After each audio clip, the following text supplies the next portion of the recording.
Welcome everyone to Textiles and Tea. I'm Kathy Group. I'm the Advertising and Marketing Manager for HTA, and I'm going to be the host today for Textiles and Tea. Today's episode of Textile and Tea is sponsored by Made in America Yarns. See their full range of gorgeous yarns made here in the U.S. and Pennsylvania. We welcome your questions today, and we'll try to answer as many as we can. If you would, please use the Q&A button and not the chat because it gets lost if you use the chat button. So if you would do that, that would be great. As you might notice, I'm in a different place today. I know it looks like a monastery here, but actually I'm on vacation, but I was not going to miss the chance to interview Cameron Taylor Brown. So I'm coming to you from vacation. Cameron was introduced to textiles by artist Ed Rossbach at the University of California, Berkeley. She studied textiles and design at the Philadelphia College of Textiles and Science, where she taught design and weaving. Since 1985, she's lived in Los Angeles, where she's been active in the arts and educations. She founded ARTSgarage. We'll talk some about that later also. And her work is widely exhibited and have been featured in American Craft, Handwoven, Fiber Art Now, and of course, Shuttle, Spindle and Dyepot. She teaches workshops throughout the U.S., and she is the past president of California Fibers, and she serves on the advisory board of the Fowler Textile Council and Council Arts Los Angeles. In 2019, she curated the critically acclaimed exhibit Material Meaning, a living legacy of Anni Albers at the Craft in America Center in Los Angeles. So welcome. It's great to have you here, Cameron. It is great to be here. Oop.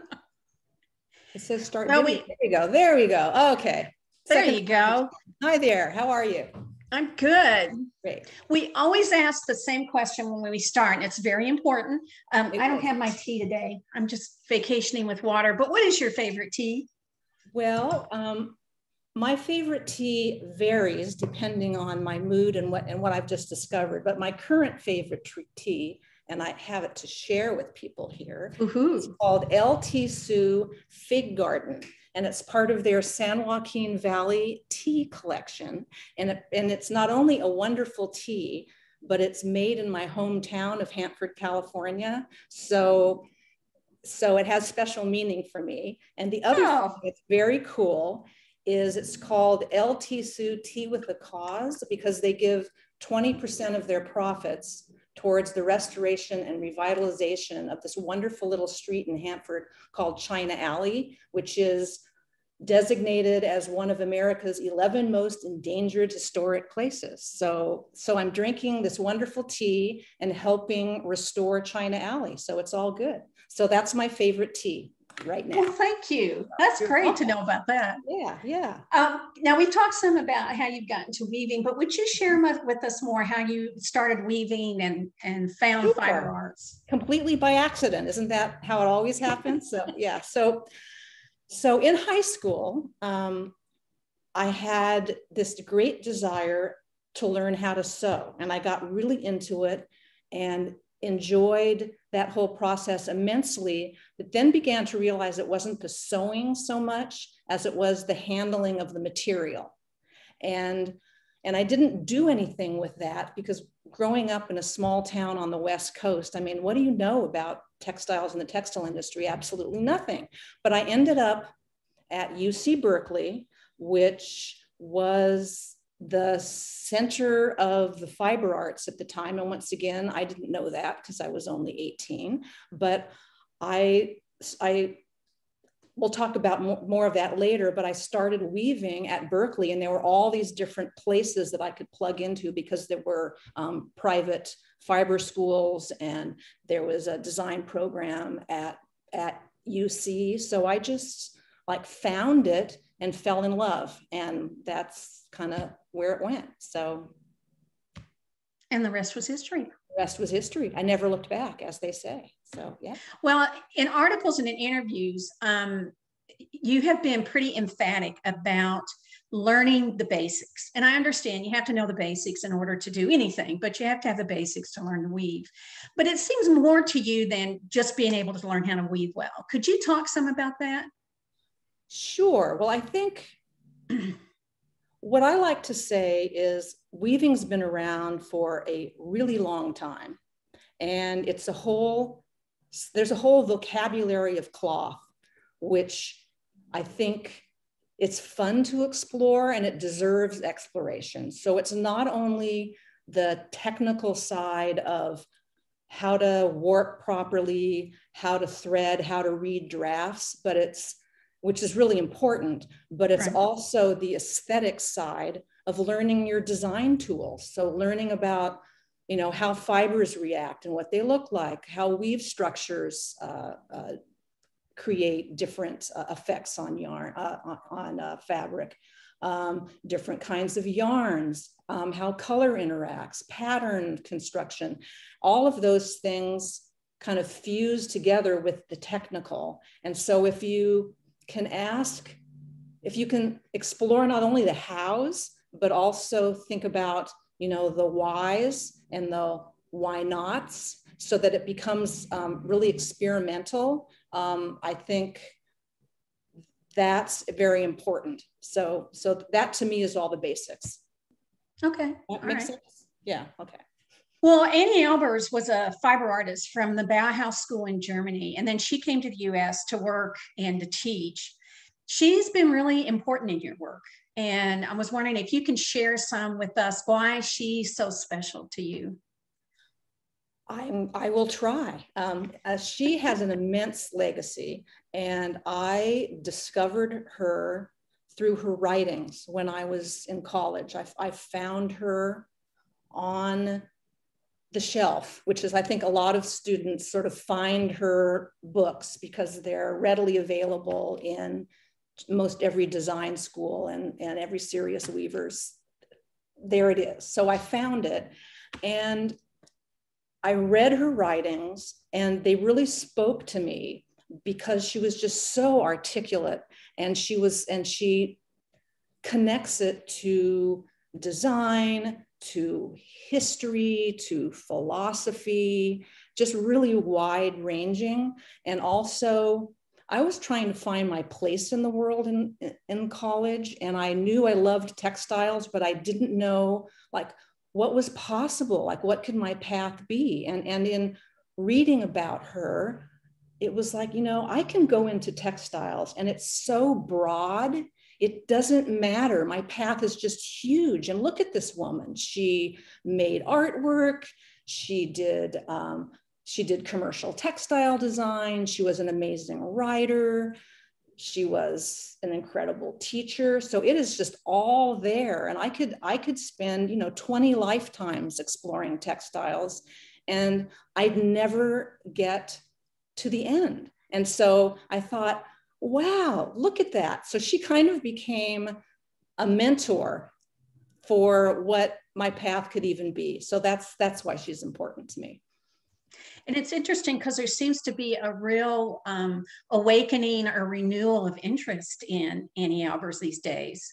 As a matter of fact, you organized an exhibit with the theme of Anni Albers titled Material Meaning. But the interesting part about this exhibit is that you didn't show her work. You showed the work of other artists who were impacted by Anni Albers and Anni Albers' writings. Why did you go that route with this? Well, it's sort of a long story, but I'll keep it as short as possible. So, because, let's see. So a few years ago, there was an exhibition called Leap Before You Look, Black Mountain College.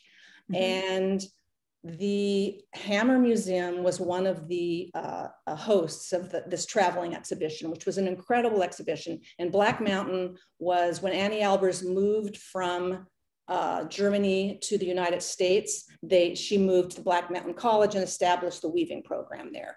So the Hammer Museum asked me to set up a loom from her weaving workshop and design a fabric that would like work within, you know, within the aesthetics of the show.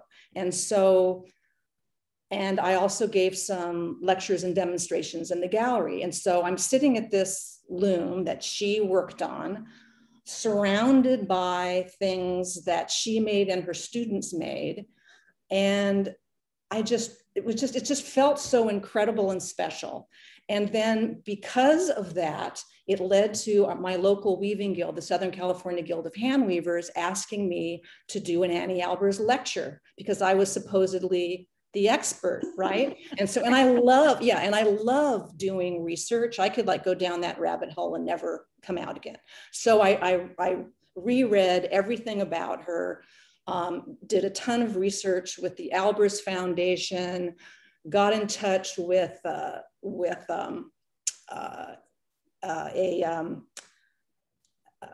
curator who was working on a show of hers in London. I mean, I just had a heck of a time, great time, because I had this excuse because I was doing this research. And so after I put the lecture together, which included like, what's her legacy? Because I know how she's always affected me. And I thought there's no way I could be the only person out there who is affected by her. So who out there currently is, you know, making textiles for whom Anni Albers is this beacon and mentor and big influence. And so I did that for the lecture. And then it was like, well, heck, I want to put together an exhibit of these people, you know, like, let's have a show. And so I approached the Craft in America Center, and they were interested and said yes. And completely by happenstance, it was like I didn't plan it that way. But 2019, which is when the show opened, was the 100th year of the founding of the Bauhaus, where she and Joseph Albers studied and later taught. So that's sort of one of the reasons why she's on everybody's radar now, because the Bauhaus was, you know, totally the thing for all of 2019. So anyway. Excellent timing. Yeah. Excellent timing. Excellent timing. I couldn't have planned it better. So, and you did on purpose. We know that. I did on purpose. Yes. Okay. And this work that we have on here, the fringe, on the fringe, diagonal path number 2, you have taken something as fundamental as plain weave, and you've really pushed the boundaries of doing this plain weave. So then it just creates this amazing piece of work, which I love. Now, was this a conscious choice to kind of do something simple but push it? And is this an Anni Albers influence? I mean, of course, it's an Anni Albers influence, and I would say also one of the reasons why she influences me is because we share a lot of common interests. So it's kind of like the commonality of interests. And I went to a textile college where I learned a ton of weave structures, but a lot of the weave structures were focused more on industrial applications. And so I became really interested in, if I push sort of the theory behind these weaves and create these interesting patterns, what kind of textiles will result from that? So it was this whole period in my life where I was creating what I would call self-referencing textiles, which is what Leah Cook refers to cloth when it's textiles that where you're exploring like the inherent quality of textiles. So it was pattern, it was structure, but then I started also wanting to use pattern to push color, which is not what Albers really did. Albers was more always weave structure and materials, and color was third. And for me, it started becoming the interaction of pattern and color to create color fields. So that's where that came from. Okay. People often talk about pursuing your career, and you did some pursuing. You went all the way from California to Philadelphia to pursue your art career, your fiber career. Can you talk some about that whole experience of going from one to the other and the ideas behind it? Or Sure. Well, the idea behind it was I realized that I loved textiles and wanted to learn more, And I asked my professor, Ed Rossbach, like, where can I go to learn more? And, you know, I love you and I love your MFA program, but don't be offended. But I find that most people who get MFAs end up waiting tables or working in a store. And I don't want to do that. I actually want to make cloth. So where can I go to learn to do that? And so he suggested that I go to the Philadelphia College of Textiles and Science, which literally was on the other side of the country. And so I finished up my degree at UC Berkeley and packed up my car and drove across country and spent 2 years getting a second degree. So my father called it having two left feet because I had a BA and a BS, but the family was supportive. And so I spent 2 years taking textile classes at this wonderful textile college, learning all about how to make fabric. So, and you eventually began teaching there, right? Yeah. So what I did was after I graduated from there, I worked in industry designing wall covering and upholstery fabrics for a mill that was based in Connecticut. And I was in Connecticut for a while, and then I was in their main office in New York. And during that time, I got married, and my husband was going to University of Pennsylvania. So the idea of getting back to Philadelphia was appealing, and a spot opened up at Philadelphia College of Textiles. So I ended up moving back to Philadelphia and taught there for about 4 years, and it was a wonderful experience. Yeah. So, and then eventually California called, and we packed up once again, and because my husband's from California too, and then we drove back to the West Coast and you know, started our lives here. And so that's kind of the beginning of my journey. So, you know, in doing these talks, I'm always amazed how rarely does anybody have a life that's just one path. It's always, you know, you go this way, you go that way. So thank you for sharing that. I just think that's wonderful. Well, I mean, I think it's important to be open to kind of serendipity and possibilities and say, well, yeah, I could do that. And when you're younger, without as many responsibilities like children, you know, you're freer to do that kind of stuff. And so I did, and it was great. Well, my next question may be, it's either very related or a duplicate, so we'll see. I don't know, we'll see. In life, we always have these aha moments, right? When we finally understand a concept that we just couldn't get, or we find that work that we always wanted to do, or we understand a technique for the first time that we've been trying to get, and we just couldn't figure it out. So can you share with us one, two, a lot of your aha moments, things that just came to you?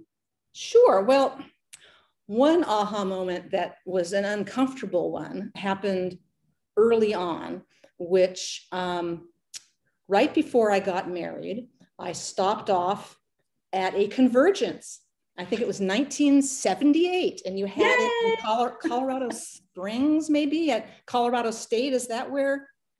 I don't know. So I'm sorry, Colorado State, if you're not located in Colorado. You know, I don't think they are, but anyway, so it was in Colorado, and I took a art marketing workshop with Libby Platus. And the first thing that she talked about was, you can make the most wonderful work in the world, but don't expect that just because you make beautiful stuff, anybody's going to find you. You have to get out there and let people know what you're doing, and this is how you do it. And yes, it takes a lot of time, and it's as important if you want to, you know, like get ahead in this world, you need to get out there and be proactive. And I'm like, ugh. So, but I'm so glad that I took that class early on, because I was like given the green light.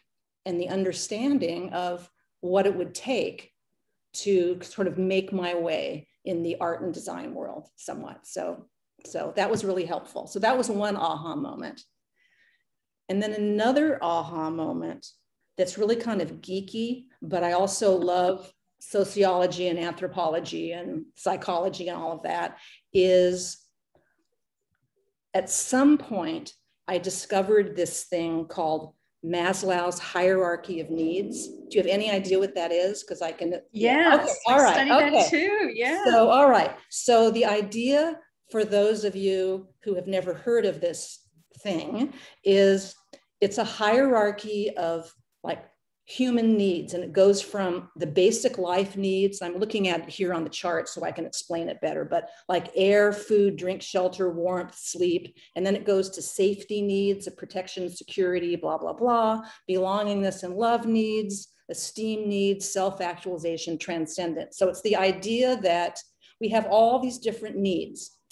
And I was thinking to myself, why are textiles so powerful? Like, why are they everywhere? Why are they important in so many different cultures? Like, why are they important to me? Why might they be important to you? And I thought, my gosh, I looked at this hierarchy and I said, textiles hit like every single one. Bam, bam, bam, bam, bam, like all the way up and down. So of course they're important, right? So that was just like this, you know, I mean, it might be like so many people don't pay attention to textiles, but it's not weird that I do because there we go. There it is. So that was kind of a fun discovery. I love that. Yeah. I love that. I'm going to steal that, so I'll sound smart, and that's fine. Maybe I'll tell them where I really got it from. Right. But that's great. Isn't that great? That's interesting. I never thought about that. Yeah. Well, it's also kind of fun because I thought it was this big original thing that I'd come up with, and I'm, you know, as I'm reading other books, people are referencing, oh yes, of course. And so, but anyway, great ideas often come to. Well, between me and you, we know you came up with it. There you go. We know you came up with it. So that's all that's right. That's right. Okay, let's talk some about your work. We have images of the October 2020 exhibit titled Woven Reflections. Mm-hmm. Now, this is, the exhibit is a series of work, and they're similar, but different.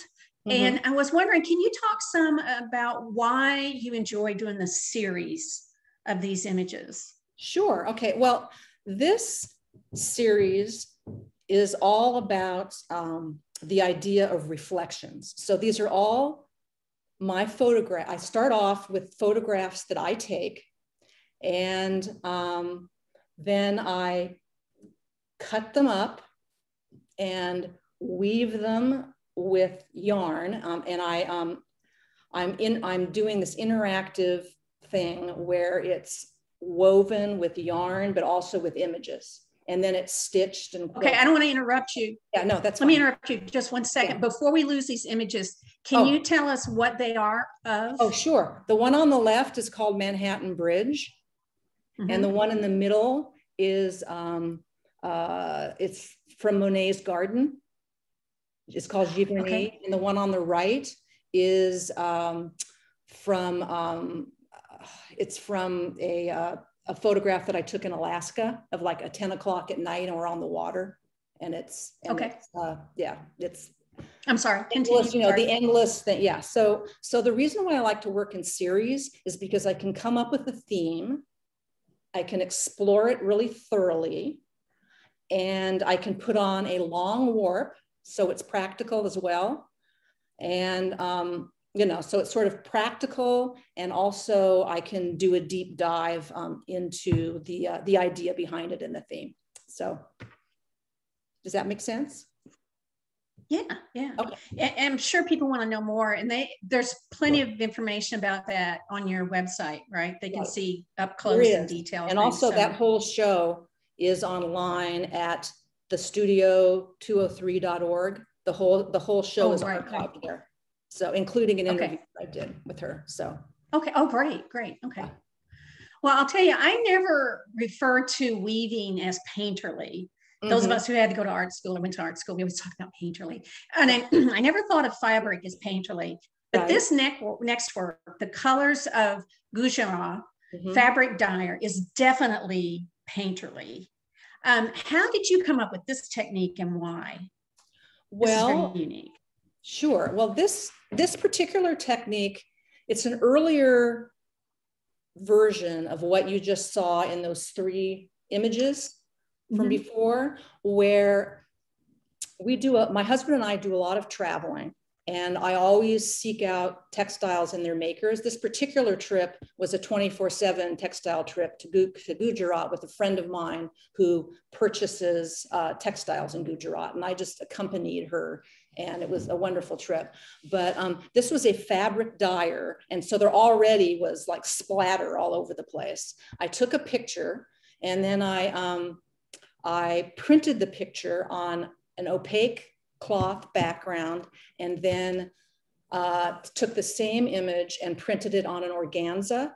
And so when you shift like one over the other and have it like not quite line up or like layer it, you get really interesting, painterly, dimensional look. And so this was one of my early forays into surface design. And it is painterly. Thank you for saying that. Oh, you're welcome. Okay, this is a quote from you. Okay. And I think you were talking about teaching. You said, I want people to discover who they are. What was the key for you to discovering who you are, especially as an artist? Oh boy. I like to say that I'm always continuing to discover who I am, because I grow and change as I experience new things and continue on my journey. So, so an early key to my journey, and I keep going back to this wonderful professor, but he truly did change my life, was wandering into a class at UC Berkeley taught by Ed Rossbach, because I thought I was going to,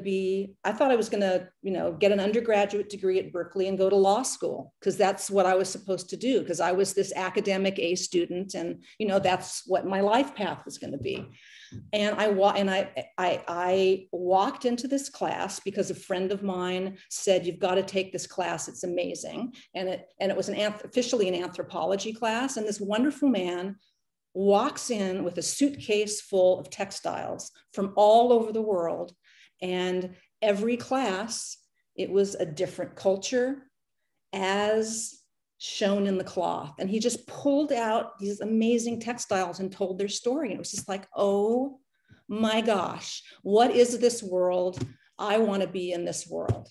And what's so funny is that now, 30 plus years later, guess what I do? I pull textiles out of my suitcase and share them with my students. So, yeah, but I mean, so you just never know like what's going to happen. And I think it was just great. So yeah, so he started me on that journey, but the journey evolves and changes. And I hope that it continues to do that. So. I'll tell you, it's the law school's loss and the fiber world's gain that you did not go to law school. I'm glad you went on this journey instead. Too. Yeah. So I may come back to that because I still have a question. Sure. But when I was researching your background and reading all about you, I was always struck by how much you are a fiber activist as much as you are a fiber artist. Can you talk some about that for you? What I think is so interesting is I have never had anybody call me a fiber activist before. So that's like, what? But as I look at it, maybe that's true, but like, what caused you? I'm going to turn the tables and interview the interviewer for a second. So what caused you to like see that or make that observation? I'm just really curious. It's perfect that you don't get it because when you look at all the things you do, like the Anni Albers thing, I could easily see somebody going, I'm going to do a show about me interpreting Anni Albers. But you didn't do that. You did a show for everyone else. And maybe activist isn't quite the word, is that you really nurture the fiber community.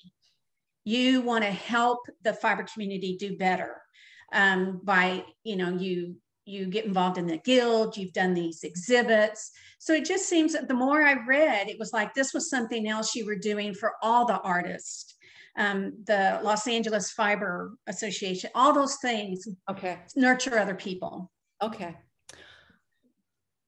So I think I love to just jump in and get involved in as many things as possible. And my excuse for going broad is that it's all still textiles, so then I don't feel like I'm a dabbler. I'm just like, oh, I can do this for a while, and then this for a while, and then this for a while. And it all sort of comes together into this really rich life that I just love. And so partly too, I guess it's a decent label, but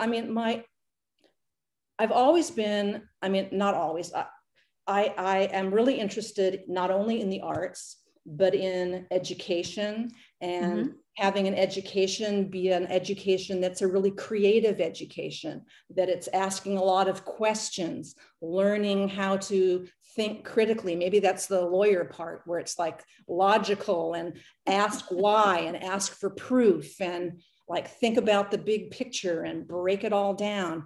And my mom was an artist. My dad was a teacher. And so I just grew up in a family where arts, creativity, and education were just something that was just part of who we were. And also, my parents both encouraged us to speak up and speak out and show up. So it was just, it's always just been really a natural thing for me, just as an outgrowth of how I was raised, I guess. So. Well, along those lines, you opened ARTSgarage in 2011.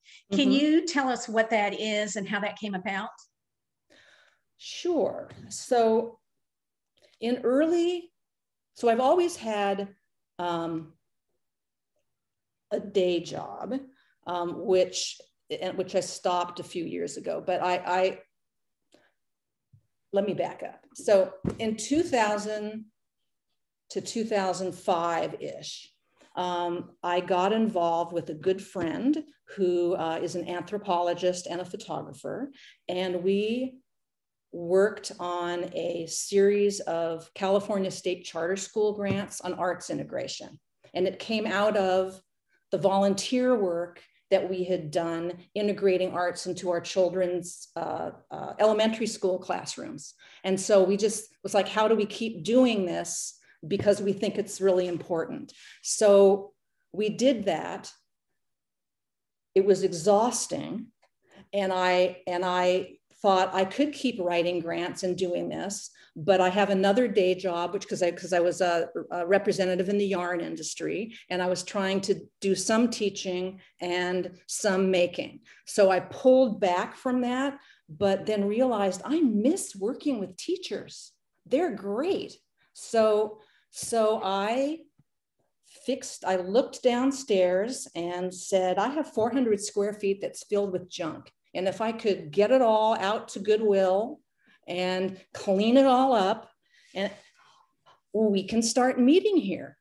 So I covered my son's ping pong table and made it a conference table and set up something called Created at ARTSgarage, and just sent out an email to these educators that I had gotten to know over the years. And we started meeting, like 4 times a year, and picked a theme and did a project and talked about how it connected up with their teaching practice. So that was sort of the first 5 years. And then I thought, I don't need to do my sales job anymore in the yarn industry, because my kids are grown, tuition's paid for, our mortgage is almost paid for. So I can say goodbye to that income and focus on making and teaching. And so about 6 years ago, I walked away from my work in the yarn industry and started adding teaching weaving into ARTSgarage. And very fortunately, I mean, unfortunately for, I think, Los Angeles, because it's underserved, but very fortunately for me, there really wasn't a small, like, textile resource center where people could come and learn to weave in a, like, with a weaving curriculum. So I designed a curriculum, and people can take, like, you know, take them in any order. There's an introductory one, and then there's a series of design-based workshops, fiber, color, texture, pattern, and you can take them in any order. And I was able to teach that and have it be my own schedule and not travel more, because although I love traveling, I didn't want to become like a circuit teacher. I wanted to increase my teaching without increasing my traveling. And far be it, I mean, I know there are a lot of people who love teaching full-time on the traveling circuit. I love it to an extent, but I also love being home. So introducing weaving classes to ARTSgarage was something that allowed me to teach but stay home. So my commute's across the lawn, which is pretty awesome. So that's sort of how it came about. I imagine the audience watching, all of them are going, hey, I have a space like that. And I hope they do. I hope this will be an inspiration. Yeah. Go find those spaces, turn them into art spots. Yeah. Well, all right. My last question here is, what? No, I was just going to say. Well, my last question is. Oh. Go ahead. Oh, okay. What I want. Isn't Zoom fun as we talk over each other? So what I wanted to say to people was, yeah, I look around and I'll start things based on what I know I can do, sort of in my own sort of realm. I don't think it has to start way up high. It could be just some little thing in your own life that you can add that maybe makes a difference in someone else, or does a little bit to move our medium forward. Or I'm a real bottom up kind of person, like what's possible and let's get started. And sometimes it grows and gets big, and sometimes it stays small, and sometimes it goes somewhere else, and sometimes it doesn't work. But you kind of got to just, rather than talk about why you can't do it, figure out why you can. And that's kind of my approach in general. So I love that. Why you can, not why you can't. Well, my last question here is, what will you come away with in this year plus of COVID? Well, I love this picture. And tell us about this image. Okay, so that image, so I belong to a wonderful organization called California Fibers, and our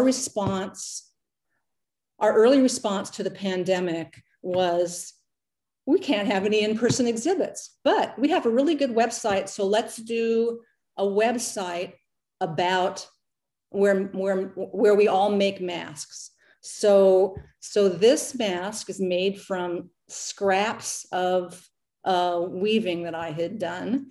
And I believe I called it Unraveled, because it was just, so I was feeling unraveled. So, and I, had a little artist statement about that. But so this was the piece that I put together for that. And yeah, so that's what that's from. So I would say, it's going to sound sort of flip, but I think it's how I feel. I will never take the things that I used to take for granted again.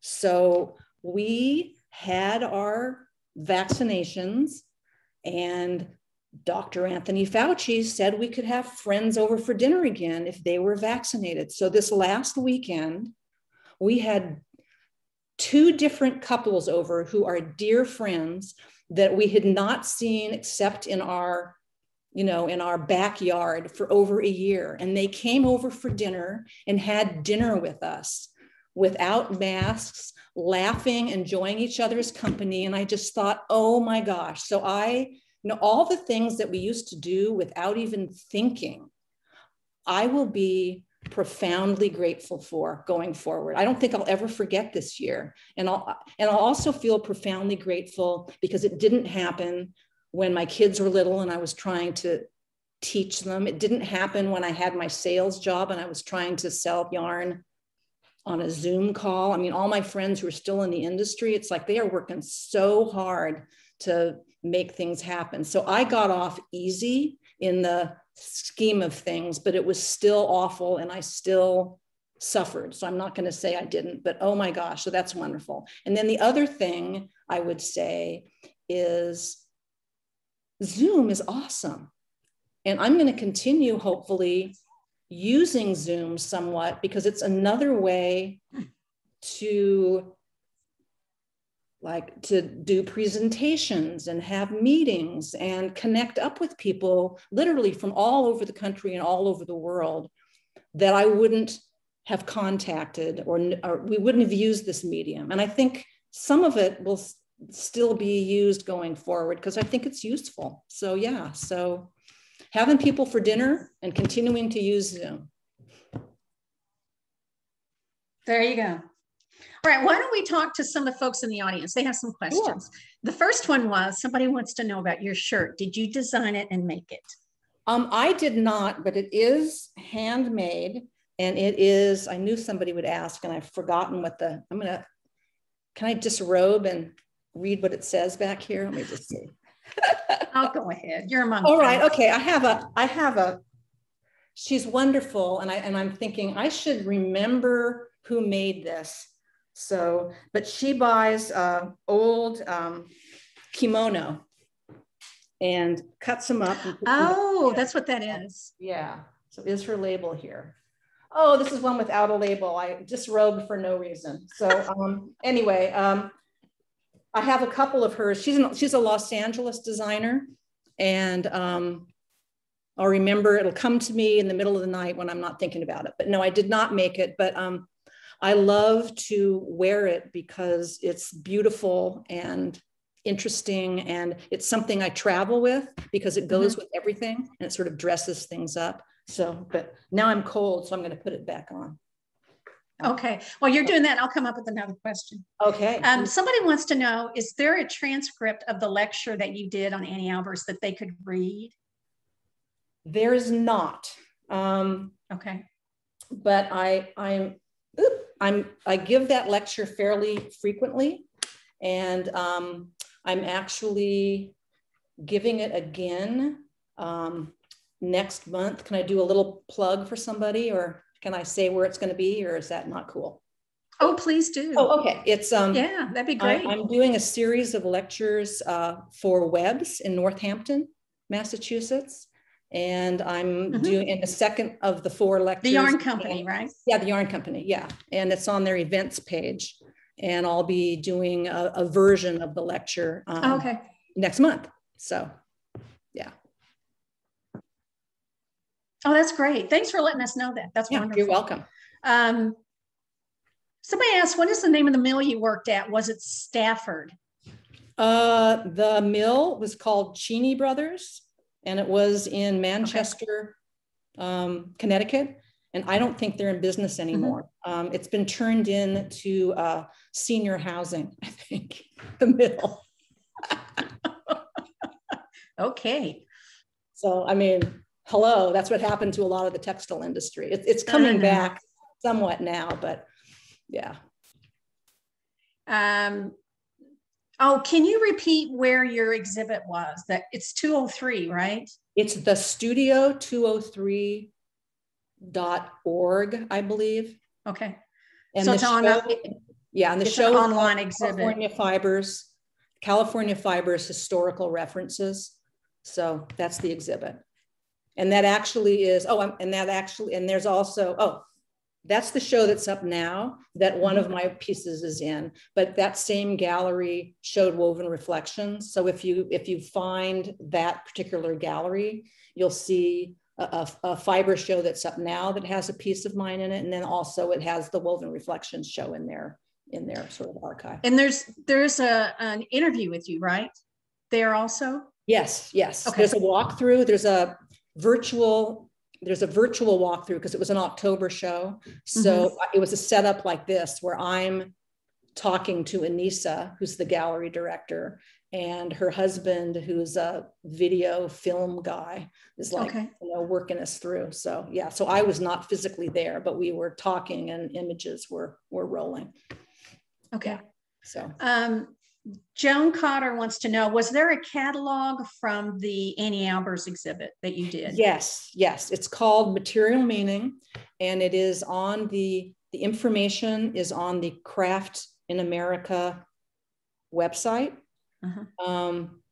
And it's one of these print on demand things. So you go on, it'll link you to where you can purchase it. And also a lot of the exhibit is archived on the Craft in America website. So yeah. Well, Susan Bartke and Nancy Riley, I apologize for the name. They're both, I think, asking the same question. They wanted to know, how do you weave in the photographs that you did? So how I weave them in is I use shed sticks.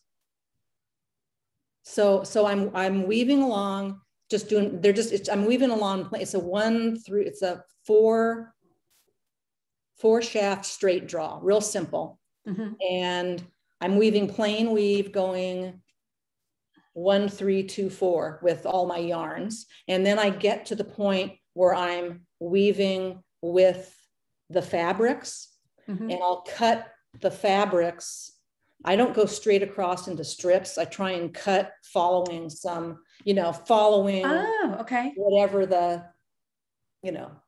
whatever it says I should follow. So I'm following something in the image. And then I step on,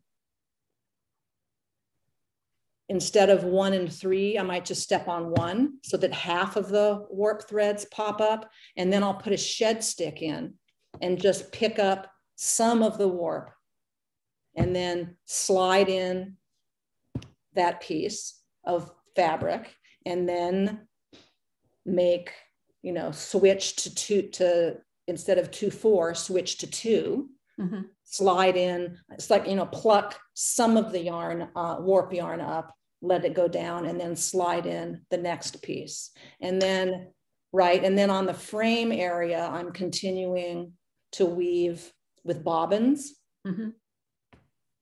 Does that, so I'm kind of working it so that the sides are being woven up. And then when I get to the point where I can insert one of the woven pieces, I'll do that. And then once it's off the loom, I take that organza that I talked about before, and I use stitch witchery to literally like glue it over parts of the image, which does 2 things. It creates visual interest, and it also holds it together, because otherwise it would be a little bit floppy. So you inlay it. It's not like you beat it like a rag or something. You just gently inlay it. I inlay it and just sort of, So there's a lot of tactile stuff going on. Yeah, lots of touch. Hopefully Bernadette asks a question. I think that answers your question too, Bernadette. Susan McTeague asks, when we can travel again, do you have a recommendation for a place to go to see fiber work and artists that would be most alien compared to what we're used to in the US? Oh boy. What we're used to in the US really depends on what your own fiber practice is, because if you're a tapestry weaver, you'd be looking for something different than maybe I would be looking for, because I'm not really a tapestry weaver. Or if you're a maker of clothing with a rigid heddle loom, you know, you might, or you make scarves, you know. So I'm not sure how to answer that question. I would say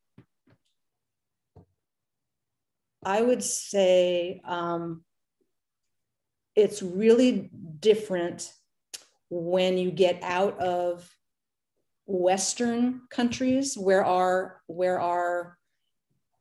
traditions are kind of, you know, based on like the Judeo-Christian Western Europe kind of thing. And then and then also in the United States, there's a lot of, even though they speak different language, South America and Mexico and all of that, I'm very comfortable traveling there because there's so many Hispanic people that I interact with all the time in Los Angeles. They're a part of my culture here. So that's all interesting, but more familiar. But when we went to Bhutan, for example, that was completely different for me because it had never been colonized by a Western country. It was deeply Buddhist and had been very, very isolated for centuries. And so there, you know, it was like they had completely different traditions, completely different religion, completely different stories behind there. You know, I just had no idea what I was seeing, and it just felt very alien, but interesting and rich. And India felt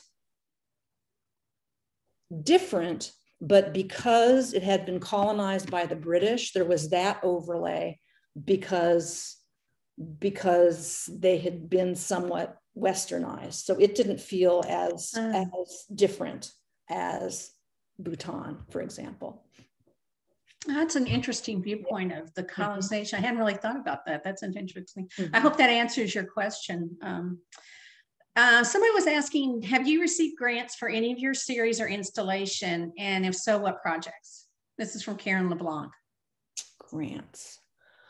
I've never gotten grants for any of the artwork that I've done. I've gotten grants for some of the educational things that I've done. If that. And then this is a good question because it goes around along with it. Susie was asked, Sue, sorry, probably pronounced her name wrong. But anyway, she was saying, do you do commercial work? Do I do commercial? I haven't done commercial work in a while. It's not that I'm opposed to it. It's just that there's not a lot of opportunity on the West Coast. And I kind of got out of the habit of commercial work. And my commercial job, my industry job, wasn't making fabrics. It was working in the yarn industry. So I had sort of gotten one step back from the woven textiles commercially and worked in the industry that, you know, that was the yarn industry. So I was in the commercial industry, but not the weaving industry, if that makes sense. What about commissions? Did you do commissions? I've done some commissions, and I might do commissions again if approached.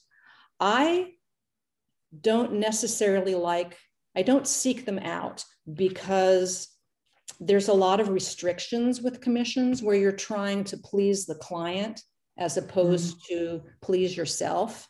And for me, for so many years, I had so little studio time. When I was making something, I wanted to make it for me, not for someone else. And so I kind of pulled back from commissions. You know, now that I have more studio time, you know, I might, but only if it's within like the range of the kinds of things I'm interested in anyway. I wouldn't just take any commission on, so. Well, Randy Rewalt said that love your work, and also where do you get those lovely rods that you make for your artwork? Did you make those or buy those? I make them. Those are the rods that I use for my artwork are actually wooden dowels, and I texture them with like texture paste, and then I paint them. Oh, okay. You know, and I paint them to coordinate with the textile, because I want them to like it be integrated into it, and have them be viewed as one, as opposed to this extra afterthought. So Michaela McIntosh wants to know, hi Michaela, is your organza dyed? No, it's I get it in little like it's like about, you know, this size, and it comes in little packets, and they're white. So you're just printing onto them like white paper. They just happen to be fabric instead. Well, I cannot believe this, but our hour is over. Oh my goodness, it certainly is. Did you have fun? I did have fun. I'm glad. That's partly because you're such a good interviewer that you put people at ease. So thank you. Yeah. Yes. Thank you. We were talking earlier about being a little, you know, before you start, but once you get going, it is fun. Yeah. Yeah. It's great. Well, good. Well, I hope you'll come back when you've started on your next adventure. I swear I could sit here and talk to you for hours. All the things that you've been involved in. So thank you so much for coming today. If you want to know more about Cameron and see her work, go to her website. She has done some work. There's videos on there and shows of her work. Please do. It's Cameron Taylor-Brown, and that's her website. So go check that out. I want to say a special thank you to Made in America Yarns for sponsoring today's episode of Textiles and Tea. Again, go to their website also to see their gorgeous yarns. They've got some really unique yarns, and we're even hearing from people who bought from them. They are so pleased with what they've gotten from Made in America Yarns. Go check them out at madeinamericayarns.com. If you would like to sponsor Textiles and Tea, or your business or your guild, you can get more information at weavespindye.org.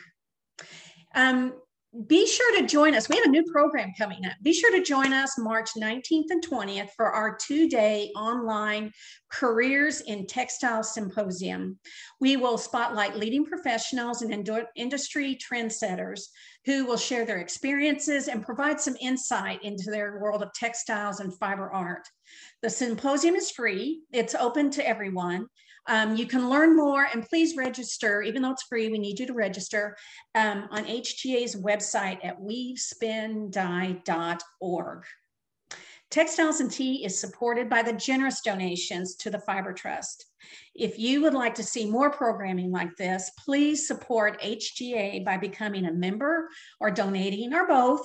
And you can do this, join and give at our website at weavespindye.org. If you missed part of this episode today, or you want to watch it again, or you want to share it with a friend, Textiles and Tea has been recorded, and it's on the HGA Facebook page. So you can watch that today's episode and any previous episodes also. You do not have to have a Facebook account to watch. You can just go on and watch the episode. I'm very excited next week for Textiles and Tea. I'm going to have tea with Deborah Robeson. She is a weaver, spinner, dyer, and she knows everything there is to know about natural fibers. So please join us next week. Hope you all have a great week, and happy tea.